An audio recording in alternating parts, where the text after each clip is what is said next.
Bonjour à tous et à toutes. Alors, aujourd'hui, on va poursuivre ce qu'on avait fait dans l'autre vidéo. Puis, comme vous pouvez voir, j'ai quand même avancé un peu de mon côté. Alors, je vous explique ce que j'ai fait. C'est que, au niveau de la barre de navigation, c'est que j'ai rajouté un menu qui est différent des autres. Pourquoi? Parce que c'est un peu comme la signature, le logo du site web, qui lui permet de revenir à la page index. Puis j'ai toujours ma barre de navigation que j'ai raffinée un petit peu. Auparavant, j'avais des couleurs un peu plus clinquantes. Moi, j'aime assez bien quand les barres de navigation sont pas trop flashy. Donc, que les mouse overs servent juste à montrer qu'il y a une interactivité, qu'il y a vraiment quelque chose d'interactif sur les boutons, donc que ça se clique. Parce que c'est ça le but un peu des mouse-overs, c'est juste d'indiquer à l'internaute que ça se clique, qu'il peut y avoir d'autres contenus. Puis j'ai rajouté un footer aussi, puis voyez-vous, je l'ai allongé. Au départ, je pense que c'était, je me rappelle plus combien de pixels, 110 je crois. Puis j'ai mis 300 pixels. Puis je vous explique un peu comment j'ai fait mon truc pour la barre de navigation. C'est que je me suis créé en fait deux boîtes. Donc, cette boîte-là, tout ce qui est noir, c'était la boîte qui s'appelait Nav. Puis, ce que j'ai fait, c'est que j'ai rajouté deux boîtes dans la boîte Nav. J'ai rajouté une boîte qui s'appelle Logo, qui contient le logo. Puis, j'ai rajouté une boîte qui s'appelle Menu, qui contient le menu. Je vais vous montrer dans le code. Alors, au départ, j'avais Nav où tous les boutons se trouvaient à l'intérieur de Nav. Donc, j'ai créé la boîte Logo que j'ai décidé de mettre à 350 px. Float left, pourquoi? Parce que je veux qu'elle se colle à gauche, parce que maintenant il y a deux boîtes. Donc je vous montre un petit peu. Je vais mettre des couleurs différentes sur le background. Pour le logo red, pour le menu disons blue. Puis voyez-vous le menu, je l'ai mis à 850 pixels. Donc. Puis les deux sont float left, pourquoi? Parce que ils sont à l'intérieur de la boîte nav qui elle fait 1200 pixels. Donc 850 pixels plus 350, je crois que ça fait 1200, du moins j'espère. Donc ces deux boîtes-là sont à l'intérieur de Nav, je vous montre. Voilà. Oh, puis le blue ici. Ah, ok. Le blue, on le voit pas. Le bleu, parce que j'ai mis une couleur sur le UL. Voyez-vous, j'ai mis background color pour le menu blue. Sauf que si je vais voir mon UL, voyez-vous, j'ai mis black. Donc si je mets yellow au lieu de black pour le UL, eh bien là, ça marche. Donc, c'est cela. Donc, en rouge, c'est ma boîte logo. En jaune, c'est ma boîte menu. Puis, ces deux boîtes-là sont à l'intérieur de la boîte nav. Puis, les deux, je les ai mises float left pour qu'elles viennent l'une à côté de l'autre. Parce que si j'avais pas mis float left, la boîte qui contient le menu serait venue en dessous de la boîte logo. Parfait. Je vais remettre les petites couleurs que j'avais au départ. Black, black. Donc ça, c'est pour mon logo ici. Et ma barre de navigation. Ensuite, le logo. Ce que j'ai fait pour le logo, en fait, c'est du texte HTML. Donc j'ai travaillé au départ, j'ai pris des fonds Google. Je pense que c'est la Oswald que j'ai pris. Puis je l'ai travaillé dans Photoshop pour trouver le bon espacement entre les lignes, l'espacement entre les lettres, donc l'approche et l'interlignage. Donc j'ai joué avec ça dans Photoshop pour avoir une idée un peu de comment j'allais organiser mon texte. Donc quand même, voyez-vous, j'ai pas juste tapé mon texte, puis j'ai laissé comme l'approche et l'interlignage tel quel. J'ai joué avec. Donc si je vous montre un peu pour... voilà, j'ai fait deux styles, point. Une classe plutôt, pardon, avec point Gordon, point Mata. Donc, dans les deux cas, c'est la famille de police Oswald, sauf que la Gordon fait 200, comment ça s'appelle? 200, c'est quoi communauté? Je sais pas, 200 de Grèce, puis celle-là fait 700. Puis voyez-vous, j'ai joué sur le line 8, donc c'est quand même assez précis. Donc, voyez-vous, j'ai des décimales qui vont jusqu'au centième. Donc, c'est vraiment, j'ai joué comme une quinzaine de minutes pour arriver à un espacement général, soit entre les lettres, soit entre les lignes qui me convenait. Donc, puis ce style-là que j'ai appliqué sur le texte en grand, c'est exactement le même style qui est sur mon petit logo. Donc, c'est deux fois la même chose. Sauf que dans le cas du petit logo, j'y ai mis un font de 16 plus petit. Mais tous les paramètres de mes styles ici, le font weight, uppercase, line 8, tout ça, c'est le même que le gros. Donc, voyez-vous, je peux utiliser mes classes deux fois. Donc, si je vais dans mon code, vous allez voir que mon logo utilise les mêmes classes, donc Gordon et Mata. Puis, si je regarde un peu plus bas, voyez-vous, mon style pour le texte qui se trouve en gros dans la boîte principale, la boîte main, c'est exactement le même style, c'est Gordon et Mata. OK. Sauf que j'ai spécifié à l'intérieur du code, j'ai spécifié que le font style, ça serait le font 16 serait 0.84, ça veut dire que ça multiplie 0.84 par multiplié par 2 dans ce cas-ci, puis ici multiplié par... Ah, ben les deux sont à 2. Donc, c'est ça. Donc, ça fait en sorte que je mets un facteur multiplicateur dans mon font de 16 ici pour que ça soit plus gros. OK, comment j'ai fait le lien là-dessus? Alors, pour faire le lien sur le logo, tout d'abord, il faut que je mette un hyperlien. Donc, je suis allé dans... Donc, j'ai tout sélectionné ma ligne ici, puis là, j'ai fait insertion hyperlink. Puis, je le fais pointer sur index, bien sûr. Puis ensuite, ce que j'ai fait, je suis allé dans Fichier, Propriétés de page. Puis, j'ai fait Lien CSS. OK? Puis, c'est là que j'ai comme joué avec ma couleur de lien. Je le ferai pas parce que je l'ai déjà appliqué. Puis, une fois... Donc, quand on le fait ici dans Propriétés de page, les styles vont venir s'afficher dans la page web même. Mais une fois que j'ai eu terminé d'intégrer mes paramètres de lien, je suis venu dans ma feuille de style externe, puis j'ai collé les liens ici. Alors ça, c'était les liens que j'avais sortis avec la propriété de page. Puis habituellement, quand il me donne les liens, il met pas de point logo. C'est moi qui ai rajouté point logo. Je vais vous expliquer pourquoi. Donc au départ, c'était A2.link, A2.visited, A2.over.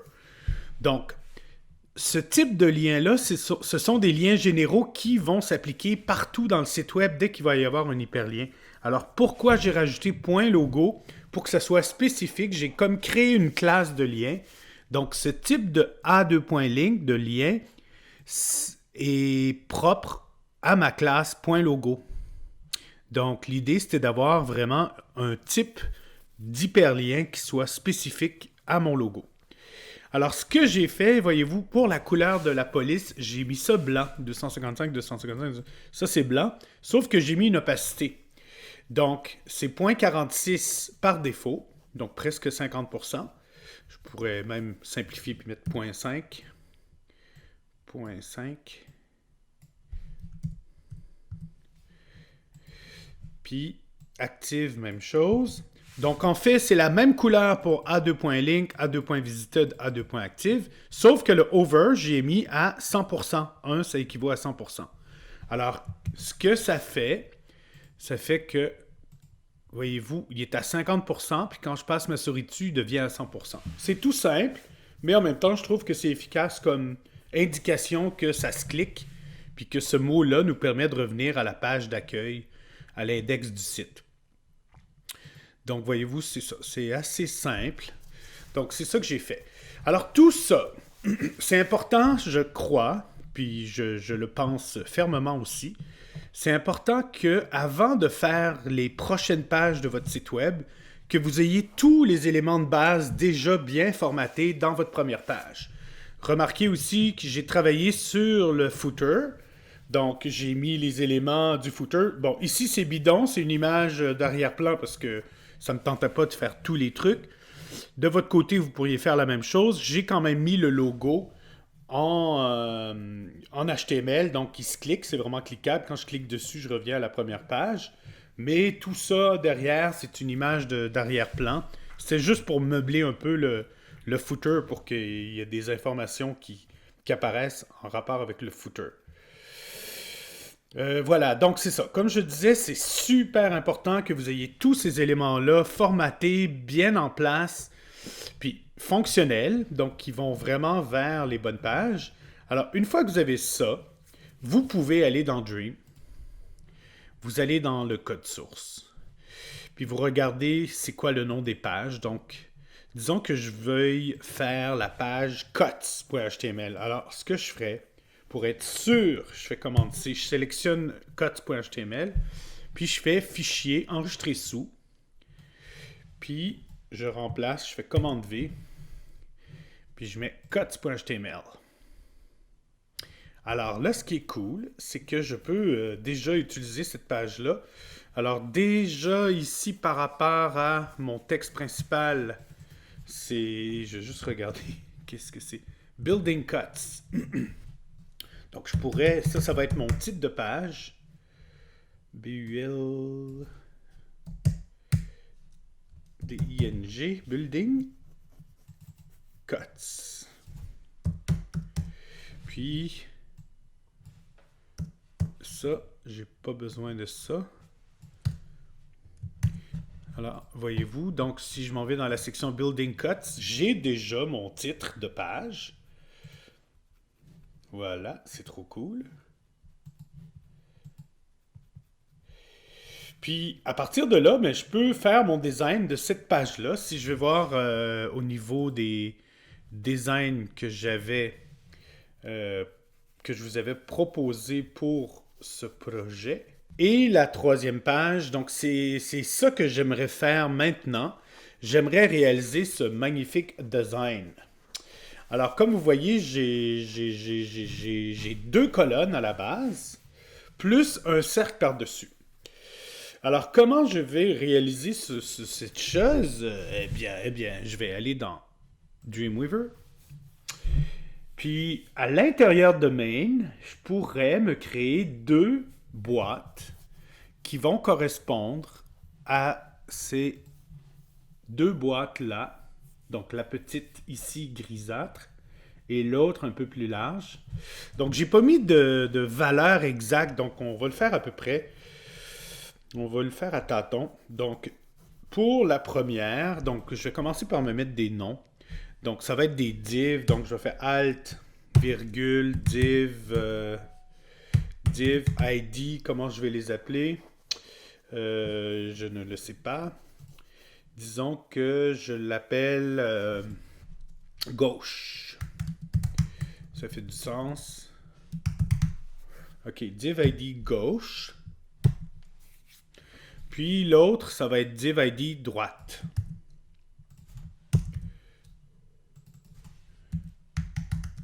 Alors, mon building cut va se retrouver dans la division de gauche. Comme ça. Puis, je vais indenter mon code pour que je comprenne bien qu'est-ce qui est à l'intérieur de quoi là-dedans.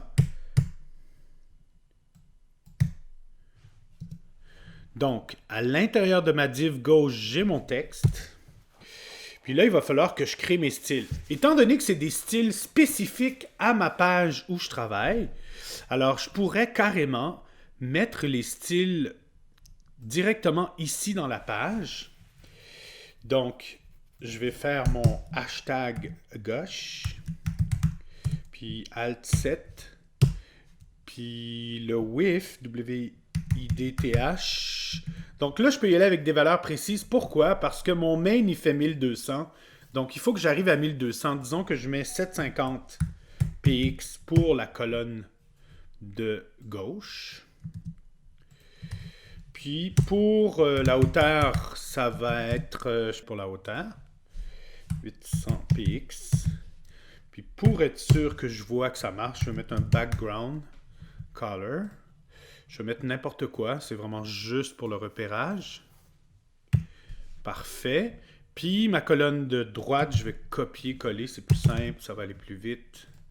Donc, pour la colonne de droite, 750. Donc là, il faut que je fasse des maths, puis je suis nul pour ça. Donc c'est 1200, c'est la largeur totale, moins 750 égale 450.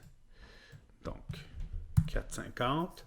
La hauteur, c'est bon. Puis la couleur, on va mettre d'autres choses. Kaki, voilà. Que les deux soient float left.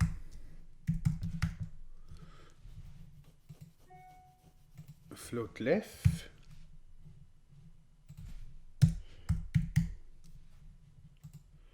Float left. OK. Donc, les dimensions de mes deux boîtes que j'ai réussi à trouver à peu près. Donc, pour la gauche, j'ai mis 900 pixels de large. Puis pour la droite, j'ai mis 300 pixels de large. Pardon. Donc, les deux boîtes doivent être float left. Pourquoi? Parce que ces deux boîtes-là se trouvent à l'intérieur de la grande boîte qui s'appelle main. Puis, étant donné que je veux que les deux boîtes soient une à côté de l'autre, il faut que je les fasse flotter à gauche. Sinon, cette boîte-là, si je ne mets pas float left, va venir en dessous. Donc, c'est vraiment par défaut. Rappelez-vous, quand on met des divisions des boîtes dans une page, elles viennent se placer les unes en dessous des autres. OK, donc, si je regarde. Donc, dans mon style, j'ai créé une boîte gauche, une boîte droite. Puis, à l'intérieur de mon main, j'ai ma division gauche, qui devrait aller comme ceci, avec mes deux mots à l'intérieur, avec les classes qui correspondent à ce que je voulais avoir comme taille. Puis dans ma boîte de droite, ben j'ai rien en fait. J'ai juste comme un espace vide. Éventuellement, je vais mettre quelque chose. Pour l'instant, je ne sais pas encore qu'est-ce que je vais mettre.